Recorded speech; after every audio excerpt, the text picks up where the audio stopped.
Welcome to South East Today. I'm Polly Evans. Tonight's top stories. Arrests are made as police and bailiffs end a student occupation at the University of Sussex. We're live in Falmer with the latest. KLM launches a service from Manston to Amsterdam, so will international flights from Thanet finally take off? It's connecting Kent to the world and the world to Kent. It's a real opportunity for the economy and for the airport. Also in tonight's programme, why the Chancellor George Osborne chose a Kent supermarket depot to defend his controversial benefit changes. The cost of the coldest March for 50 years, South East tourist attractions struggle in the big chill. And all things Brighton beautiful, the photographer who's captured some of the city's most colourful characters.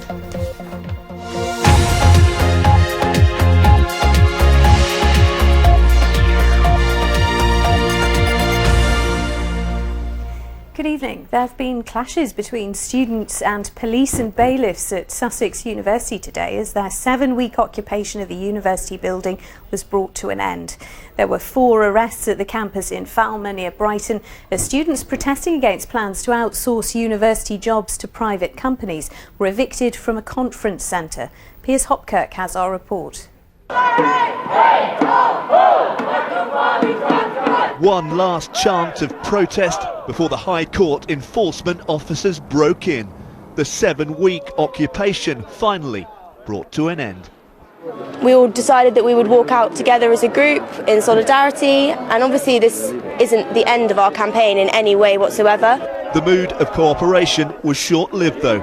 Seeing one of their number arrested, the students began blocking police vans.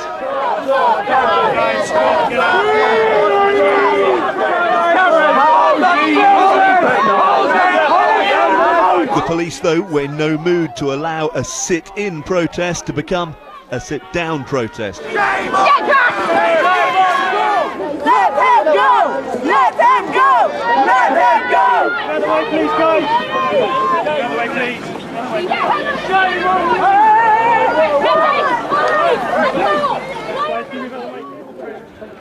In all, 4 arrests were made.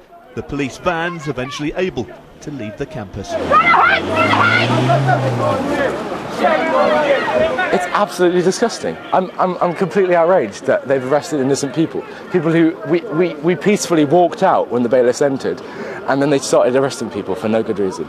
The police maintained their response was proportionate and helped ensure public safety. The protesters first entered Bramber House in February. Last week, students from across the UK took part in a demo at the campus which turned violent. This led to the university going to the High Court to get a possession order. There were chains attached to the door. We entered through the barricades.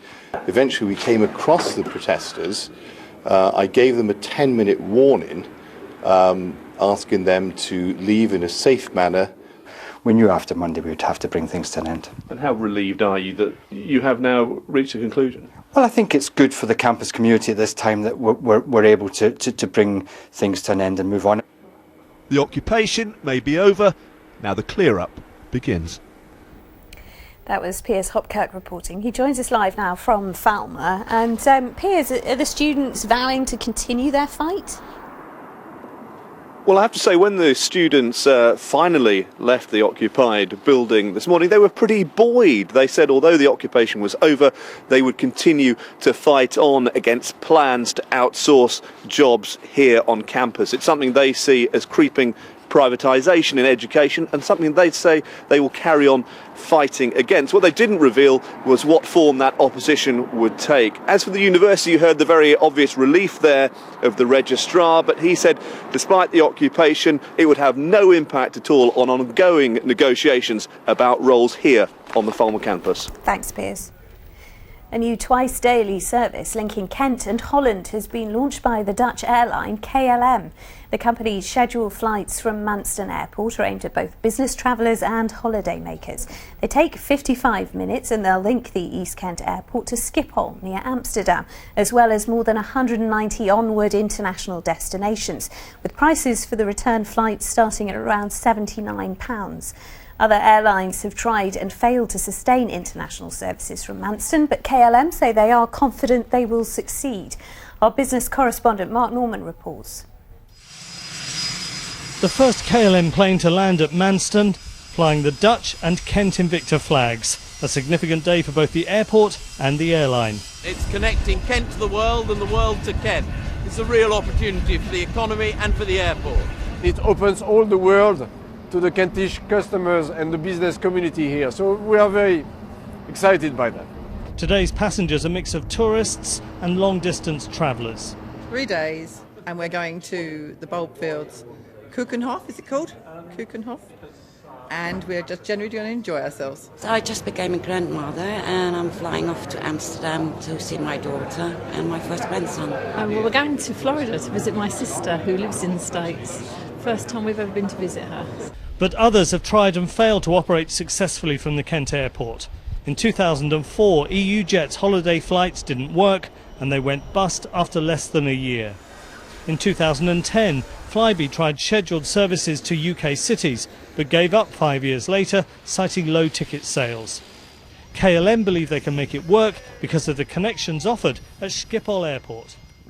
Schiphol Airport is a 4-runway hub airport and currently carries around 51 million passengers a year. So you can see why tourists would enjoy this connection to the beautiful city of Amsterdam, but for businesses it offers connections to over 200 destinations around the world, and that could do wonders for the southeast economy.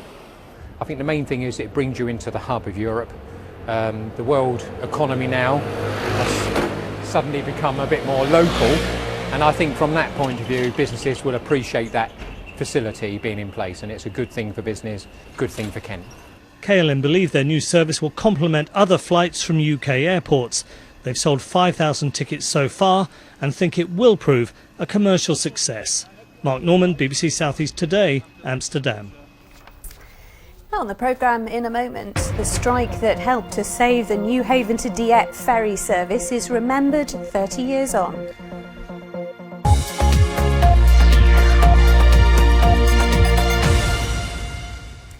The Chancellor of the Exchequer was in Kent in Swale this afternoon to make a keynote speech defending the government's controversial changes to the benefit system.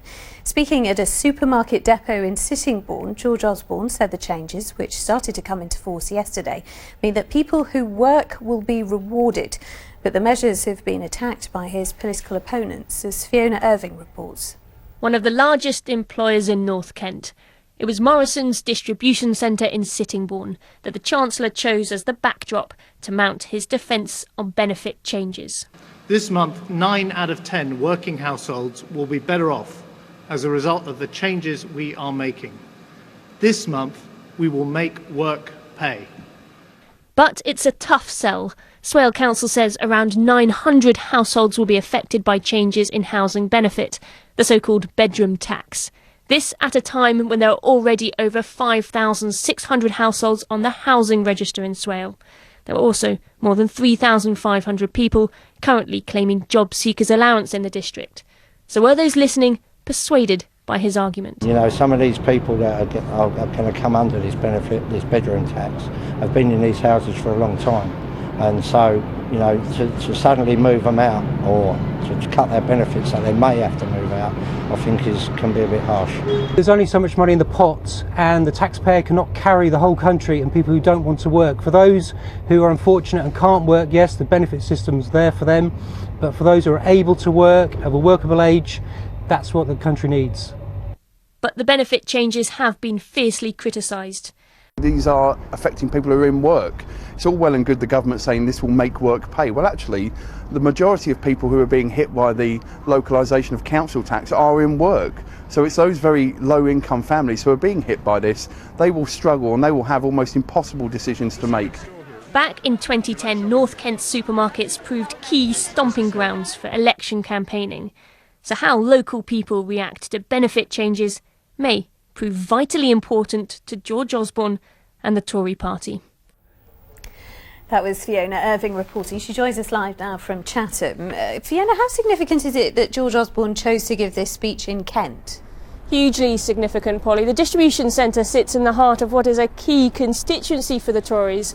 It was, until the last election and for years, a Labour seat. So today was about winning the hearts and minds of people. People who work at the distribution centre are hard-working, often on low wages. So the Tories see it as a sort of litmus test for their policies. If their policies work there, if they're welcome there, then they see themselves as winning the PR battle nationwide. And with the local election round the corner, that's a battle they see they have to win. Thanks, Fiona. A company that operates live exports from the port of Ramsgate has appeared before Canterbury Magistrates Court today, accused of animal welfare breaches. Around 20 animal rights campaigners protested outside the court, where the case against Channel Livestock Limited was adjourned until next month. The former coordinator of crime prevention body, the Safer Medway Partnership, has been charged with 5 counts of theft. Christopher Griffiths from Chatham is accused of stealing a cheque worth more than £2,000 from the organisation, plus more than £1,500 in cash. He'll appear before Medway magistrates on Thursday. A fatal collision involving 8 vehicles has led to the closure of the M25 motorway for drivers heading into Kent from Lakeside in Essex. 3 people had to be cut from their vehicles after the crash this afternoon. Police hope to reopen the road by 9 o'clock. Now, businesses and tourist attractions are counting the cost of the coldest March temperatures in the southeast since 1962. Many say trade over the Easter holiday was just a half of what they would usually expect. And our reporter Simon Jones is live in Dover for us now. Simon, is there any end in sight to this? Well, we may have to wait until the middle of the month before things start getting back to normal. Here in Dover today it reached a sweltering 6 degrees, but with a wind chill factor added in, it felt more like freezing. And if you run a business along the seafront here, it's not good news. They weren't putting on sun cream today. Instead, they were putting on several layers. A lack of visitors leading to a lack of business. We haven't been bothering to open up because it's been so cold. It's killed the trade by half, I should think, this cold weather. Really bad. At this campsite on the cliffs, the phone was ringing all weekend for all the wrong reasons.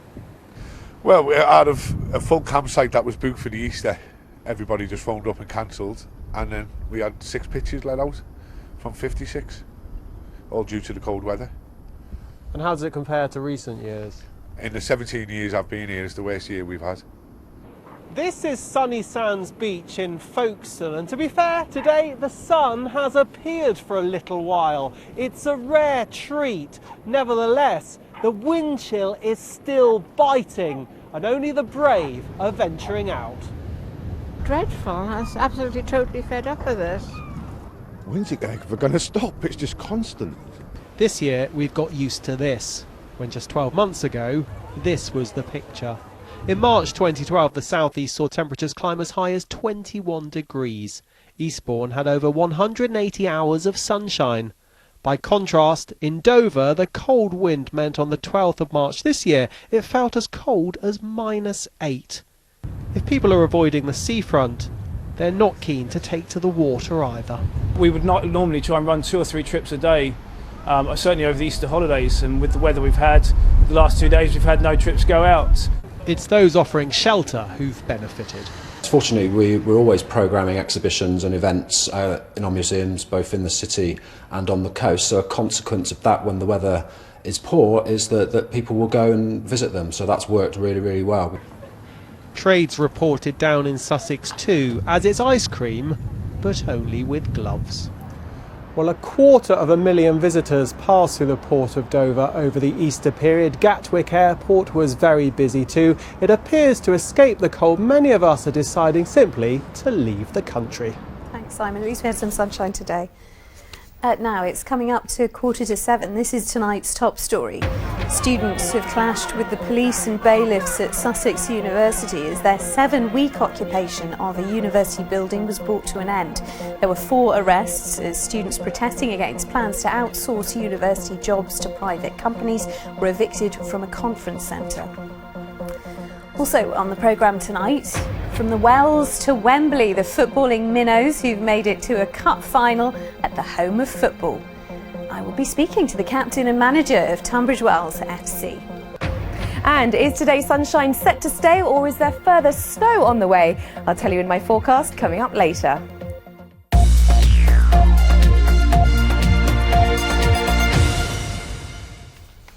Now, it's 40 years since the first purpose-built roll-on, roll-off car ferry sailed into service on the Newhaven to Dieppe route. It was April 1973 and it heralded the start of a new era for the East Sussex port. But the Sealink ferry soon hit choppy waters, leading to an acrimonious strike and sit-in on the ship, which left the port's future hanging in the balance. Sarah Smith has tonight's special report. She arrived at Newhaven, the very latest thing. Named the Sealink after the location of the Battle of Hastings, she was an exciting new replacement for a weary old passenger steamer. It's the first purpose-built ship that had been made for the route. Cars were able to drive on and off for the first time, and everyone was full of optimism. You know, that this was the thing that's going to get the port going. But perhaps her most famous episode is when she didn't sail at all. The sit-in on the Sealink ferry, based at Newhaven, goes on. In 1982, when Sealink threatened to sell her off, the 240 men and women who would lose their jobs staged a sit-in on board and refused to budge. The town was behind them. But the people of Newhaven don't want to lose their ferry any more than the seamen do. A steady stream of food parcels has been arriving from housewives like Lucy Goffin. Although we couldn't feed all the crew, we could at least bring a box of food as a gesture of our sympathy towards them. There we are. Thank you very much. Everybody rallied together, you know, and the town, as I say, the town was with us, wasn't it? Yeah. So it was, you know, I think it was excellent, I think it was. There was even a group of CB chaps, you know, on CB radios, a dozen or so of them, and they used to whiz around on motorbikes collecting stuff and bringing it down. After 5 weeks of blocking the port, Sealink agreed the ferry would stay. But the reprieve was short-lived. 2 years later came the announcement that new owners, Sea Containers, would be withdrawing from the route. 40 years since she first sailed, there's now an exhibition in Newhaven celebrating the Sealink. She may be long retired, but today ferries do still run to Dieppe, and the route is as crucial now to the port as ever. Sarah Smith, BBC South East Today.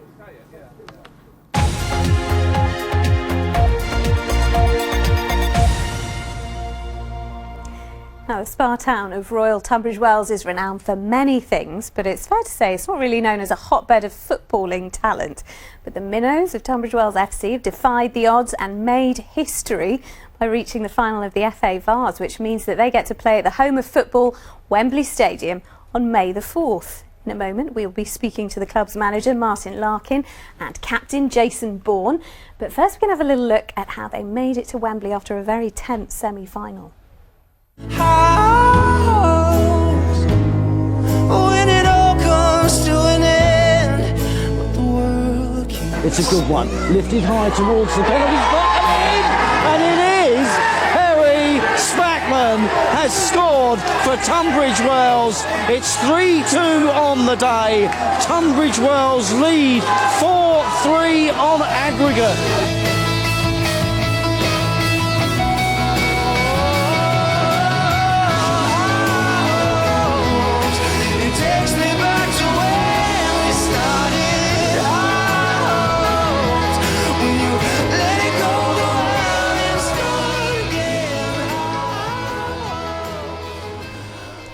Now, Martin Larkin and Jason Bourne join me in the studio. Thanks very much for coming in. Jason, it's a footballer's dream to play at Wembley.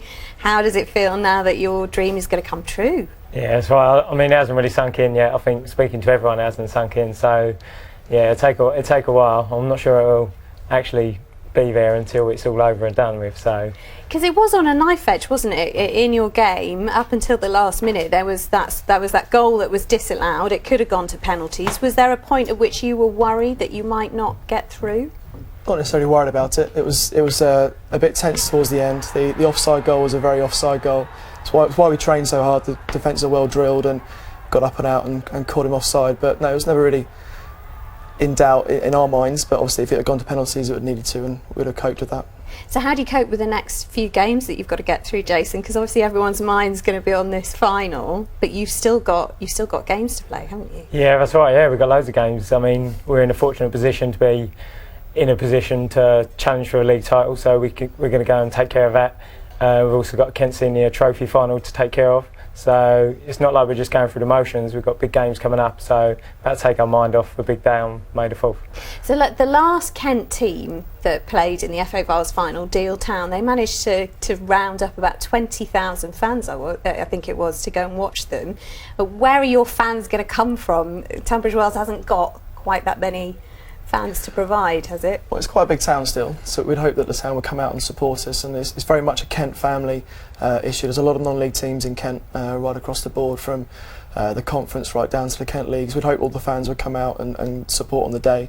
Obviously, the more from the town, the better, to help grow the club. But it's across very Kent exciting. as well, the people who've seen you play. Well, right across the south east. It's very much a north versus south game in terms of where they're from. So you draw a line across Birmingham, and everyone from below that is welcome on the day. And your family going to be there? I know they've followed you all the way around, haven't they? Yeah, that's right. Yeah, I mean, I was fortunate. The kids and my partner came up to the game.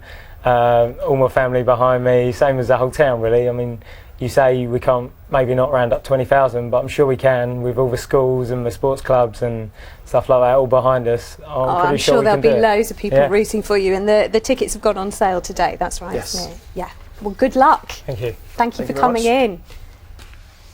Now, staying with football, Gillingham could seal promotion as early as next weekend after their 1-0 win over Rotherham. The Gills moved 8 points clear at the top of League 2 thanks to Dion Burton's neat finish midway through the first half. I don't know how many was here today, but it felt like 20,000. Didn't stop singing from the start to the finish.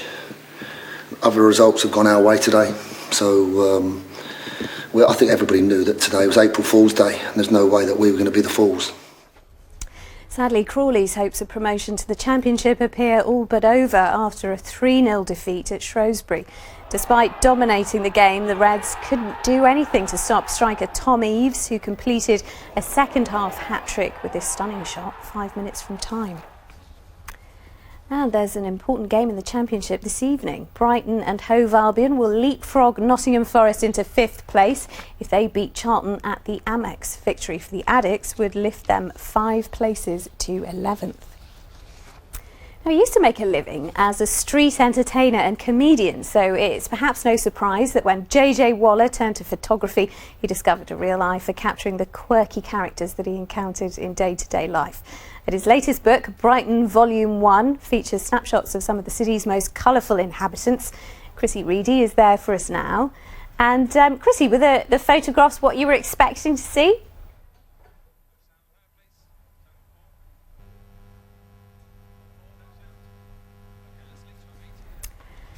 Oh, I'm terribly sorry. We couldn't hear Chrissy there. You might have noticed that, but we will link into her report. She's been to have a look at the photographs.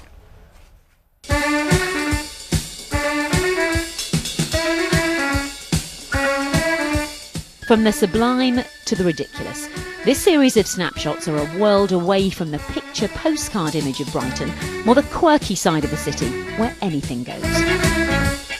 Brighton has got this kind of raffish identity that it celebrates, that it enjoys. And there's so much that goes on here that it's a bit of a gift. Therefore, it's not just taking pictures, it's making pictures. Trying to construct something that people are going to enjoy and want to go back to. The photos don't venture into the underbelly of this bohemian city. They simply chronicle the funny and the unexpected. We could have had a few more naked bums. Oh, there's one. It captures British life and our eccentricities. Oh, you see that one? Right, you've never been here before, but I'm telling you, that is Brighton. Once a street performer in London's Covent Garden, JJ says he's drawn on those skills to help celebrate the quirkiness of Brighton and its people. If I'm doing a portrait with somebody I haven't met before, then it's immediately I've got to get them at their ease. I've got to develop a rapport, and so it's a performance, really. And then if you've got more than one people, then you become a director, and you start pulling people around. Well, that's what street performers do very well. They play around with their audience. And if I would be working outside and I'd see that a cloud was going to go over to the sun, I'd say, can we have the lights down, please? Seconds later, it would go dark, as it has just done. It's a slice of Brighton full of wit and laugh-out-loud observation that may just surprise you. As they say, don't judge a book by its cover. Apparently, we can hear Chrissy Reedy in Brighton now, so we're going to go back to her. Chrissy, are there any plans for an exhibition of all these photos? Well, I did ask him about that, Polly, today. He says he does have plans, but in his own very unique and quirky style. He doesn't want to do the gallery and pictures in frames, so I think that he won't reveal too much, but I think perhaps it's something we're going to have to wait a little bit longer for. Thanks, Chrissy. Now, we've had a lot to moan about with the weather, but it has been a lovely sunny day today, hasn't it, Georgina? It has. We've had some glorious sunshine. You look out the window, you could almost think it's summer, but then you step outside, it's very deceptive, and the temperatures don't quite match. So let's look at some of those temperatures in the southeast today. So Brighton had a balmy 7 degrees Celsius today. Dover and Canterbury reached 6 degrees, and Tunbridge Wells just about scraped 5 degrees Celsius. When you think that a year ago today in Charlwood, for example, we measured 16-degree highs, it makes you realise just how different a year can be. And of course, back then we were praying for rain. Now, that obviously isn't taking into account the difference in that bitter northeasterly wind. So although we've had highs of 6 or 7 degrees, it's felt a lot less, closer to freezing, in fact. So I'm afraid those sunny spells are not set to last. In fact, it's going to remain cold and windy, and we've even got some further wintry flurries on the way. But tonight, first of all, quite a clear night. It will start to cloud over as we head towards dawn, but we're expecting another widespread frost to develop inland. Temperatures dipping down to below freezing in some parts, so quite a cold night ahead of us as well. Now, tomorrow will feel very different to today, so not much in the way of sunshine at all. Some very thick clouds, so any bright spells will be few and far between. Temperatures are really going to reflect that as well, because they're only just about reaching 4 or 5 degrees Celsius, and the wind will be slightly stronger. It's still a northeasterly wind, but it will be stronger than today, so it's going to feel even cooler than that. We're also expecting some wintry flurries tomorrow afternoon, particularly in Kent. So I call them flurries because they could fall as sleet. They're unlikely to actually settle on during the day, but in the evening when the ground is a lot colder, that could happen, but we're only talking about a dusting, so nothing too disruptive. So tomorrow night we're talking about another widespread frost inland, temperatures going down to freezing in some parts. Thursday is looking a lot cloudier during the day. We've still got that wind, although it's starting to switch to a northerly direction. Friday, another cloudy day, but we should start to see some bright spells in the afternoon. The good news is there's some milder air coming in for the weekend. We'll have more sunshine and the winds will drop, so it will feel a lot more pleasant at the weekend. That sounds good. Thanks very much, Georgina. That is it from us for now. I'll be back at 8 o'clock and at 10:25 here on BBC One. We'll see you then. Have a lovely evening. Bye-bye.